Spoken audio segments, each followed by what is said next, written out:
श्री शिवतांडव स्तोत्र श्लोक पहिला. श्लोक म्हणूया. जटाटवी गलज्जल प्रवाह पावितस्थले गलेवलंब्यलंबितां भुजंगतुंग मालिकां डमड्डमड्डमड्डमन्निनादवड्डमर्वयं चकार चंड तांडवं तनोतु नः शिव शिवम. असा हा श्लोक आहे. आता या श्लोकाचा अर्थ बघूया. जटा म्हणजे केस, अटवी म्हणजे वन किंवा जंगल, जटारूपी घनदाट जंगल असा त्याचा अर्थ. शंकराच्या मस्तकावरचं. गलज्जल प्रवाह म्हणजे त्या जटांतून, त्या घनदाट अशा जटातून वाहणारं पाणी, त्याचा प्रवाह. पावितस्थले म्हणजे त्यांनी पवित्र केलेल्या ठिकाणी. जटारूपी घनदाट वनातून निघालेल्या गंगेच्या प्रवाहाने पावन झालेल्या स्थली असा त्याचा अर्थ. गले अवलंब्य म्हणजे गळ्यामध्ये लटकलेल्या अशा. लंबिताम भुजंग तुंग मालिकाम, भुजंग म्हणजे साप, तुंग भुजंग खूप मोठा विशाल अशा सापाची माळ, मालिकाम, आणि ती लंबिताम म्हणजे हलणाऱ्या, गळ्यामध्ये हलणारी लटकलेली अशी मोठ्या सापाची माळ शंकरांनी धारण केली आहे. डमट डमट डमट डमन म्हणजे डम डम डम डम असा आवाज करणाऱ्या, निनादवत म्हणजे उंच असा आवाज करणाऱ्या, घोषानी युक्त असा डमरवयम डमरू वाजवत. चंडतांडवम शिव चकार म्हणजे शंकरांनी प्रचंड असं तांडव केले. असा तो शंकर नह शिवम तनोतु आमच्या कल्याणाचा विस्तार करू, असा यातला पदांचा अर्थ आहे. सलग अर्थ याचा असा आहे की जटांच्या जंगलातून वाहणाऱ्या गंगेच्या प्रवाहाने विशुद्ध झालेल्या ठिकाणी गळ्यात लोंबणारी सापांची विशाल जाडजूड अशी माळ धारण करून डमरूतून डम डम डम डम असा महाघोष करणारा व महाभयंकर शिवतांडव करणारा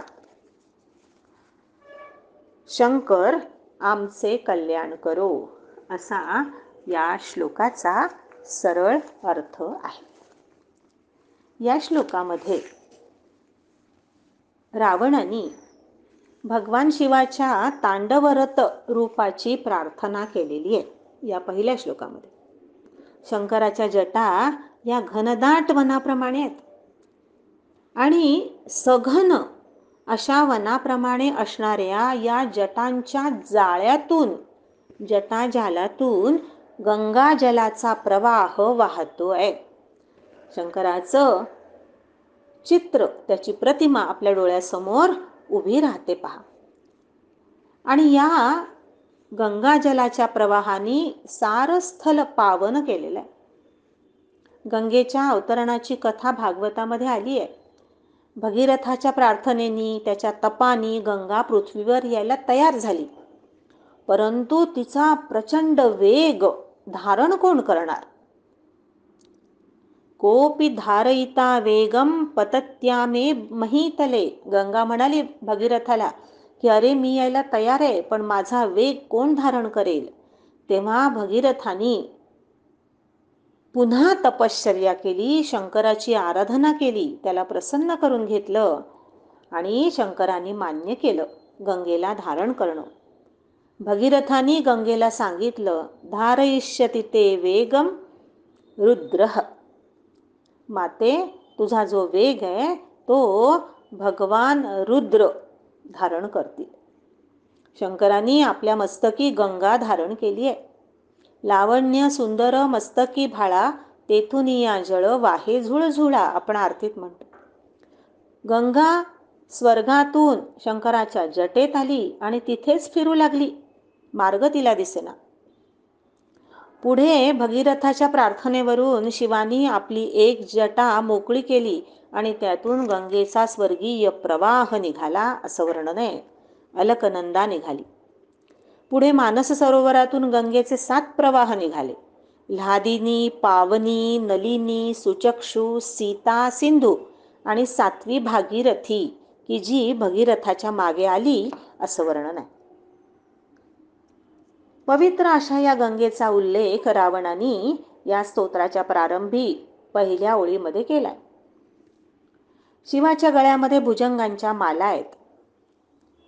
विषाचा दाह कमी करण्यासाठी गळ्याशी सर्प शिवानी धारण केले आहेत. समुद्रमंथनाच्या कथेचा या ठिकाणी संदर्भ येतो. हातातल्या डमरूचा भयंकर निनाद होतोय. सारं वातावरण त्यांनी कंपित झालेलं आहे. अशा शिवानी प्रचंड असं तांडव केलं. ते शिवशंकर आमच्या कल्याणाचा विस्तार करोत. शिव म्हणजे कल्याण आणि शिव म्हणजे शंकर. दोन्ही अर्थाने या ठिकाणी ओळीमध्ये 2दा शिव शब्द आला. शिव म्हणजे शिवशंकर आमच्या हिताची, आमच्या कल्याणाची वृद्धी करो अशी प्रार्थना रावणाने या श्लोकामध्ये केलेली आहे. नमः पार्वती पतये हर हर महादेव.